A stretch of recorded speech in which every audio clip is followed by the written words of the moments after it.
আপনারা সবাই অবগত আছেন, সর্বশেষ 2020 সাল থেকে বেতন দেওয়া হয়নি। আমাদের ছেলে সন্তান আছে, বাবা মা আছে,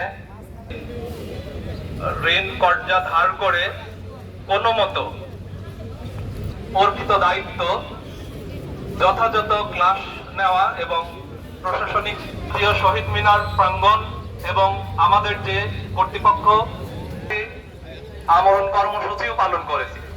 কর্তৃপক্ষ আমাদের কাজে ফেরার জন্য বলছেন যে আপনারা আপনাদের যে ক্লাস পরিচালনা সেটার কোনো অগ্রগতি না পেয়ে আমরা আজকে আমাদের কর্মসূচি অনুষ্ঠিত হচ্ছে।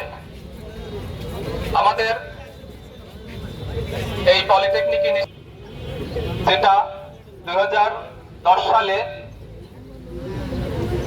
বর্তমান দেশ বিদেশে ট্রেনিং স্টুডেন্টদের 5,000 টাকা করে ব্যাপক কর্মযজ্ঞ ছিল, যারা লোকে 2019 সাল পর্যন্ত প্রকল্প ধাপে ধাপে বৃদ্ধি করে এবং প্রকল্পের আরো সুযোগ সুবিধা বৃদ্ধি করে 2019 সালে প্রায় 20 প্রকল্প সফলভাবে সম্পন্ন হয়।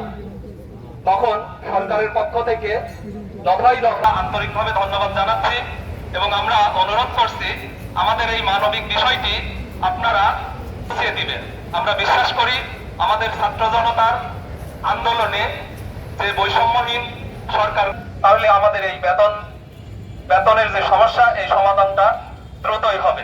আমরা ভালো একটি স্কুলে পড়াইতে পারছি না, আমাদের এত ত্যাগ, এত তিতিক্ষা, এত